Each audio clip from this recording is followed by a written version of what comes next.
Ghana has for the first time experienced something we've not seen in our recent politics. Ghana's incumbent political party, which is the NDC, have just won the one outstanding seat yesterday to give them a total of 184 seats in Ghana's parliament.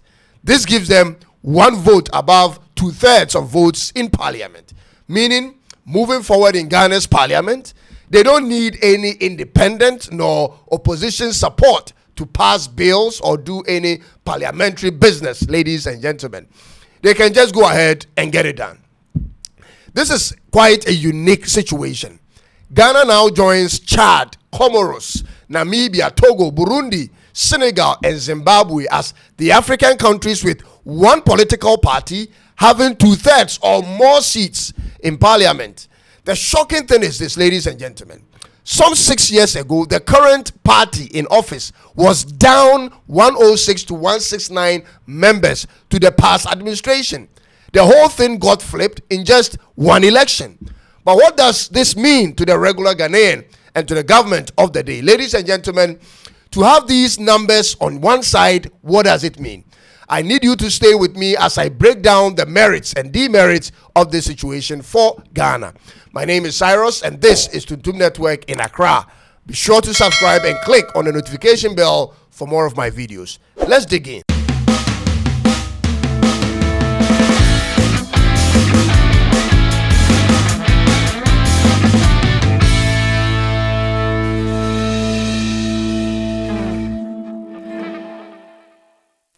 The ruling government of Ghana don't need any outside members to effect any change in parliament, starting from whenever the newly elected member of parliament is gazetted. This simply means they will have the constitutional right to effect change or amend the current constitution. For instance, if they want the metropolitan, municipal, and district chief executive's position to be an elected one rather than an appointed position, check, they can do it.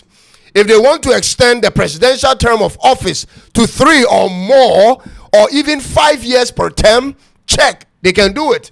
If they want to establish any new laws, ladies and gentlemen, check, they can. If they want to go on a loan spree, ladies and gentlemen, that also check, they can. This is the kind of power they will wield for the next 3 years. But this is what it also means, ladies and gentlemen.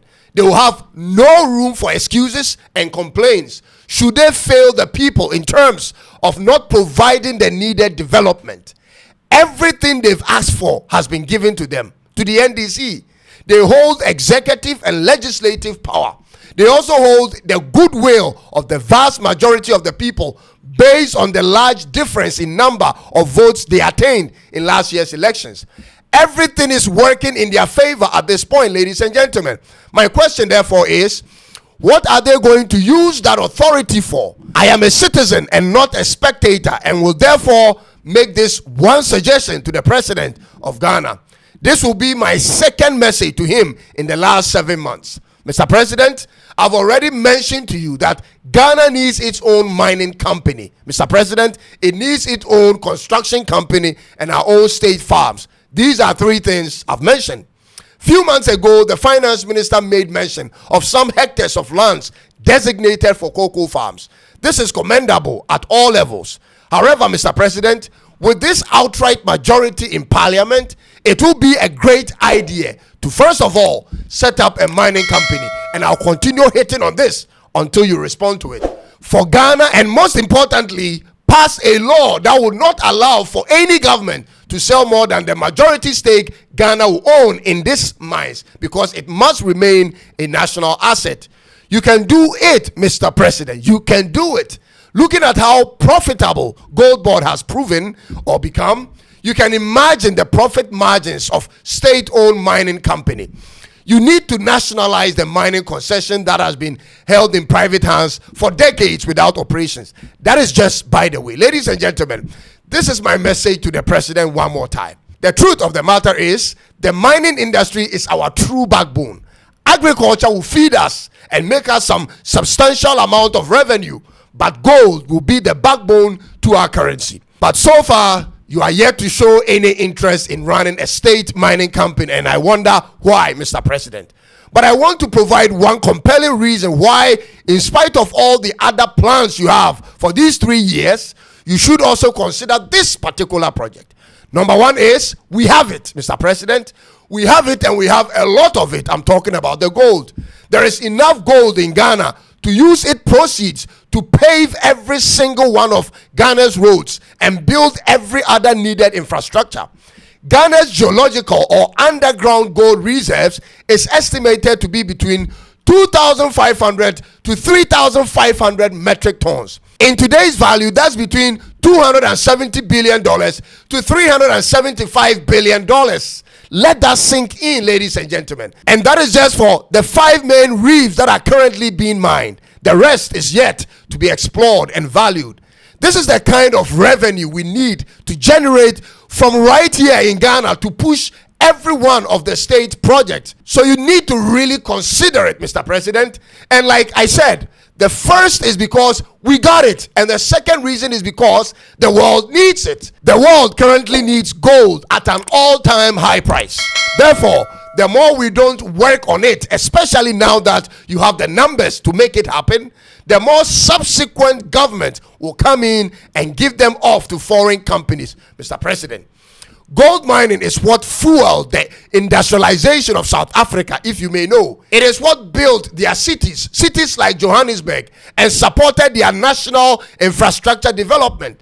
The big, beautiful concrete roads in South Africa and train networks in Joburg were built with the revenue from gold mines. The skyline and its beautiful monuments were all built on the back of gold.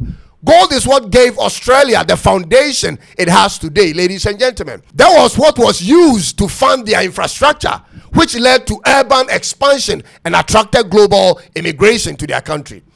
Gold did the same thing for Canada, for USA, Russia, and China. Till this very day, Mr. President, these are the largest gold producers in the world by far. Therefore, Mr. President, Ghana cannot be referred to as a gold coast and yet have no gold mines to its name. Every one of our former presidents, except for Sergeant Kwame Nkrumah, has either sold the equity we had in the mines or run away from any conversation about state mining companies. Are you going to follow in that trajectory, Mr. President? I know it's a long-term project that doesn't bear immediate results, but should that continue to deny the country the needed revenue? We have cities to build. We need massive infrastructure development. We need our currency to get even stronger, and we need to move away from loans, Mr. President. How are we going to guarantee that in the long term if the solution isn't domesticated? This is a golden opportunity for you and the nation. This is a one-in-a-lifetime situation for Ghana. It must be used to achieve the ultimate, ladies and gentlemen. We may never have such a parliament in the next 50 years. Nothing is guaranteed in life. Therefore, the opportunity we have today and what we should do with must not be deferred to a later date, ladies and gentlemen. Can you imagine the UAE still having the oil but not having it under state control till today? Where would that country be ranked? If South Africa didn't have access to the gold and what it was used for in the country, how would the cities of that country be today, ladies and gentlemen? Those were pivotal moments in the country's histories where long-term decisions had to be made for national interest and was made for them. And today, after 3 to 4 decades, the people in those countries have a totally different economic reality compared to others. This is what leadership means. The opportunity is begging us as a country to set up ourselves for many years of reliable flow of revenue. This is an opportunity to help ourselves. Mr. President, you have to take it. You cannot continue to depend entirely on the large-scale private mines and the locals when you have the constitutional right and the capacity to own one.